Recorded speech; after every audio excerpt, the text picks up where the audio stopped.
warahmatullahi wabarakatuh. Kembali lagi bersama saya Johan Bimo Sukoco di mata kuliah Teori Administrasi dan Organisasi.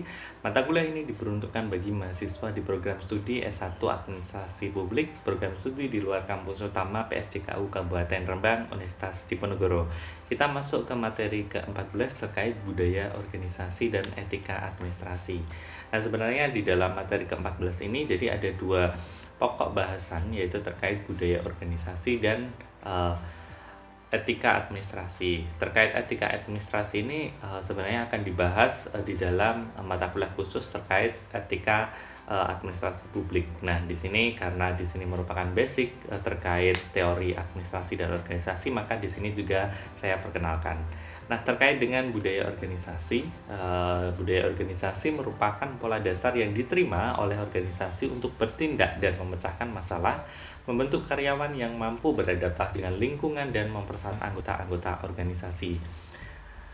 Etika organisasi ini, budaya merupakan cara berpikir dan melakukan yang tradisi yang dianut bersama oleh semua anggota organisasi, dan para anggota baru harus mempelajari, paling tidak menerimanya sebagian agar mereka diterima sebagai bagian dari sebuah organisasi tersebut. Robbins memberi pengertian budaya organisasi sebagai pertama nilai-nilai dominan yang didukung oleh organisasi, kemudian falsafah yang menuntun kebijaksanaan organisasi terhadap, yang ketiga cara pekerjaan dilakukan di tempat tersebut, dan yang keempat asumsi dan kepercayaan dasar yang terdapat di antara anggota organisasi. Adapun karakteristik budaya organisasi antara lain, pertama, aturan-aturan perilaku, yaitu bahasa, terminologi, dan ritual yang biasa dipergunakan oleh anggota organisasi. Kemudian yang kedua adalah norma, yaitu standar perilaku yang menjadi petunjuk bagaimana melakukan sesuatu lebih jauh di masyarakat. Kita kenal dengan norma agama, norma sosial, norma sosial, norma adat, dan lain sebagainya. Kemudian nilai dominan, yaitu nilai utama yang diharapkan dari organisasi untuk dikerjakan oleh para anggota. Misalnya tingginya kualitas produk, rendahnya tingkat absensi, tingginya produktivitas dan efisiensi, serta tingginya disiplin kinerja. Yang keempat adalah filosofi, yaitu bagian kebijakan yang dipercaya organisasi tentang hal-hal yang disukai oleh karyawan dan pelanggannya, seperti kepuasan Anda adalah harapan kami. Kemudian yang kelima adalah peraturan-peraturan, yaitu aturan yang tegas dari organisasi, di mana pegawai baru harus mempelajari peraturan ini agar keberadaannya dapat diterima dalam sebuah organisasi. Yang keenam adalah iklim organisasi, yaitu keseluruhan perasaan yang meliputi hak-hak fisik, bagaimana para anggota berinteraksi, dan bagaimana para anggota organisasi mengendalikan diri dalam berhubungan dan dengan pelanggan atau pihak luar organisasi tersebut. Kemudian kita berbicara mengenai proses terbentuknya budaya organisasi, yaitu ada pendiri organisasi, pemilik organisasi, sumber daya manusia asing, kemudian luar organisasi, orang yang berkepentingan dengan organisasi atau stakeholder, sampai dengan masyarakat. Dan berikutnya kita berbicara juga terkait komponen pembentuk budaya organisasi.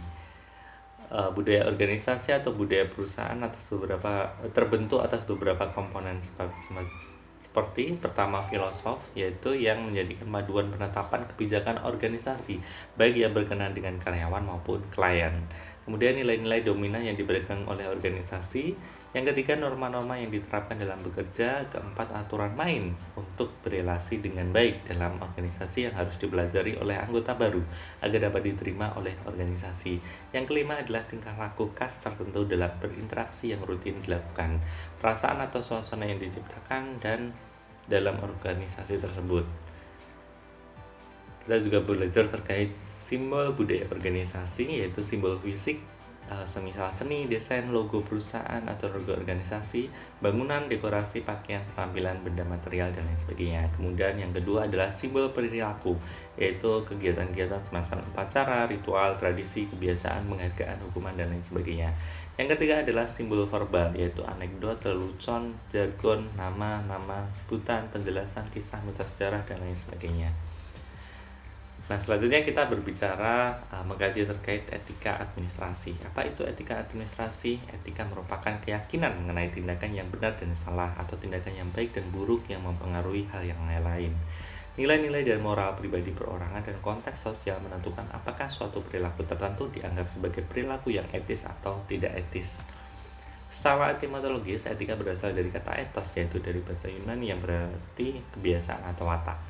Etika menurut Barthes adalah kebiasaan, adat, atau akhlak dan watak.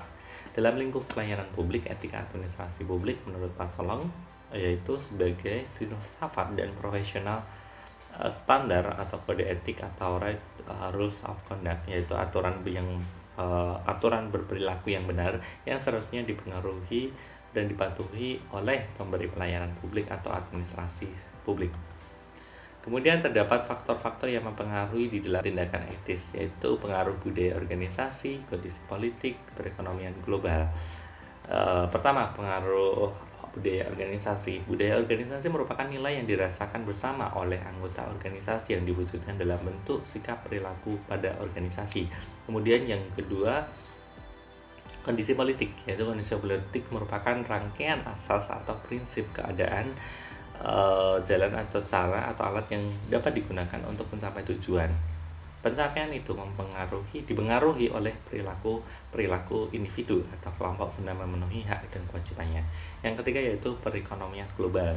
Perekonomian global merupakan suatu ilmu tentang perilaku dan tindakan manusia untuk memenuhi kebutuhan hidupnya yang bervariasi dan berkembang dengan sumber daya yang ada melalui pilihan kegiatan produksi, konsumsi, dan atau distribusi. Nah, merujuk pada pasal 4 dan 5 Undang-Undang Nomor 5 Tahun 2014 tentang aparatur sipil negara, diantaranya menyebutkan bahwa para aparatur sipil negara harus menjunjung tinggi standar etika yang luhur. Selanjutnya dalam undang-undang tersebut juga dinyatakan bahwa para pejabat publik harus mematuhi kode etik dan kode perilaku pegawai. Di antaranya adalah melaksanakan tugasnya dengan cermat dan disiplin, melayani dengan sikap hormat, sopan, dan tanpa tekanan, kemudian menjaga kerahasiaan yang menyangkut kebijakan negara. Demikian yang dapat kita pelajari hari ini.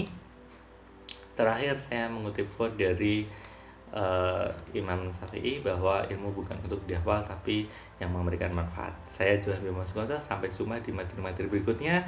Assalamualaikum warahmatullahi wabarakatuh.